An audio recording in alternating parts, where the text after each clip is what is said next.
Իշխող քաղաքացիական պայմանագրի նախընտրական քարոզարշավի հերթական օրվա ընթացքում թերևս ամենաշատն առանձնացան ոչ թե Երևանում վարչապետի մասնակցությամբ հանդիպումները, այլ Արագածոտնի մարզում կուսակցական միջոցառումները։ Հրապարակը մի ձայնագրություն հրապարակեց, որում Բյուրականի դպրոցի տնօրենի պաշտոնակատարն ուսուցիչներին հորդորում էր հավաքվել գյուղապետարանի դիմաց։ Նա չի հերքել, որ իր ձայնն է։ Կխնդրեի, որ դուք բոլորով հավաքվեիք Բյուրականի գյուղապետարանի մոտ, ընդունելու մեր պարոն մարզպետին եւ իր թիմակիցներին։ Լինելու են նաեւ շատ հյուրեր, հարգելի ուսուցիչներ։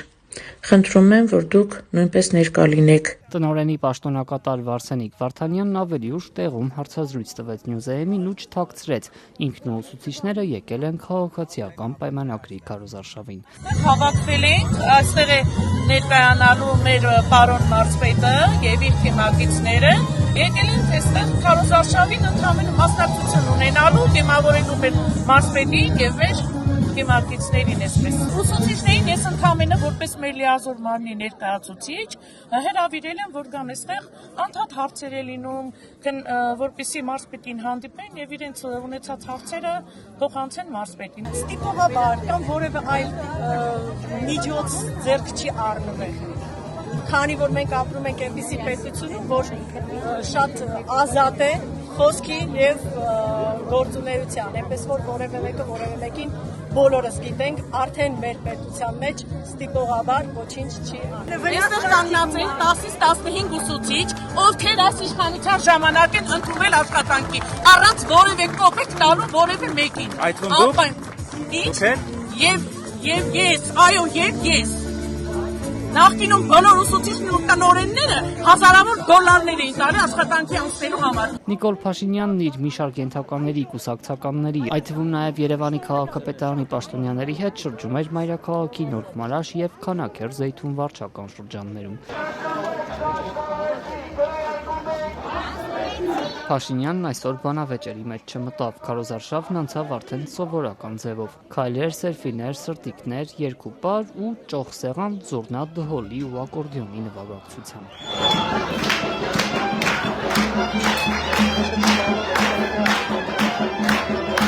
Երեկոյան Փաշինյանը հարթակ բարձրացավ ու դարձյալ խոսեց TRIP նախագծի մասին։ TRIP նախագիծը մեր անկախությունից ի վեր ամենակարևոր նախագիծն է, որ իրականացվում է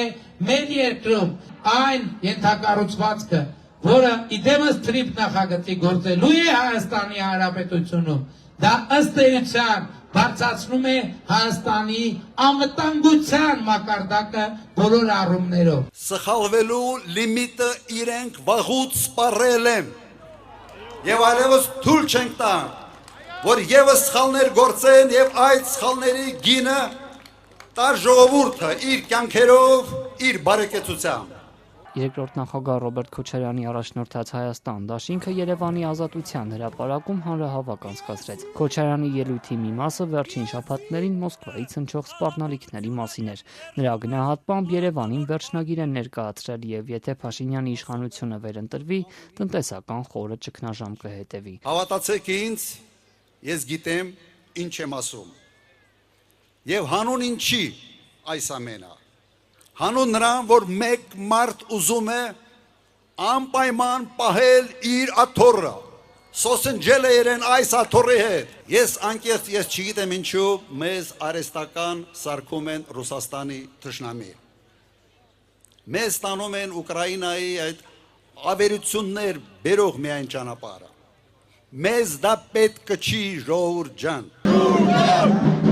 ԵԱՏՄ-ում մնալուն կողմնակից գործարար Գագիկ Ծառուկյանը լոռիում էր։ Բարգավաճ Հայաստանի առաջին համարը Քոչարյանի նման քննադատել է իշխանությունների արտաքին քաղաքականությունն ու ահազանգել։ Ռուսաստանի քայլերը կարող են էապես վնասել Հայաստանի տնտեսությունը։ Այսօր ճանապարհները փակ է, մարդիկ վարկ են վեկալ է, աշխատավար չեն կարողանալ տան, բանկի վարկերը չեն կարողանալու, ծաղիկը, միրգը,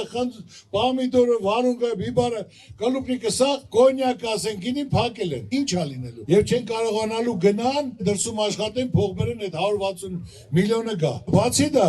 գազն էլ լինելու է եվրոպական գներով, 600 եվրո, 160-ի փոխարեն։ Դա մեզ զերա տալի, ժողովուրդ ջան։ Ռուսաստանաբնակ միլիարդատեր Սամվել Կարապետյանի առաջնորդած ուժեղ Հայաստանը շարունակեց քարոզարշավը Շիրակի մարզում։ Աղքատության մեջ խրված Շիրակի մարզի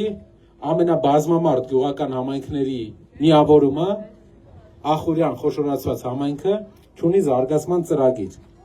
Չգիտեն մարդիկ ինչպես է լինելու 2 տարի հետո, ինչ է այստեղ կառուցվելու 4 տարի հետո, 5 տարի հետո։ Դաշինքի առաջին համար Նարեկ Կարապետյանը դարձյալ աշխատատեղեր էր խոստանում։ Մեր ծրագրի նշանակալի մասը Շիրակի մարզին ապահովել աշխատատեղերով։ Շիրակի մարզի տղամարդիկ պետք է գործ ունենան, որ խոպան չգնան։ Կանայք պետք է գործ ունենան, որ իրենց համար ճիշտ զարգացնեն իրենց կարիերան, ընտանիքը կարողանան ճիշտ պահեն, լավ պահեն։ Շիրակում էր նաև Լուսավոր Հայաստանը ցուցակի առաջին համար Էդմոն Մարուքյանն ասում է, թե նախընտրում են լրատվամիջոցների ու սոցցանցերի միջոցով իրենց ասելիքը փոխանցել մարդկանց։ Այսօր փորձեցին որքան հնարավոր է մեծ թվով գյումրեցիների հետ շփվել։ Լուսավորի ղեկավարն ընդգծում է, կարևոր է, որ ոչ մի ուժ խորհրդարանում բացարձակ մեծամասնություն չունենա։ Մենք ժողովրդին կոչ ենք անում, որ ընտրությունների միջոցով այնպես իր քվեարկությունը կազմակերպի, որ Հայաստանում որևէ ուժ այլևս բացարձակ իշխանություն չունենա։ Մենք տեսել ենք բացարձակ իշխանություն մինչև 18 թվականը, մինչև հեղափոխությունը, մենք տեսնում ենք 18 թվականից մինչև 26 թվականը։ Եվ մենք գտնում ենք, որ խորհրդարանը պետք է ձևավորվի մի խումբ, մի շարք ուժերից այնպես, որ ոչ մի ուժ չունենա 50 գումարած 1 ձայն։ Խորհրդարանական ընտրություններին մնաց ուղիղ 7 օր։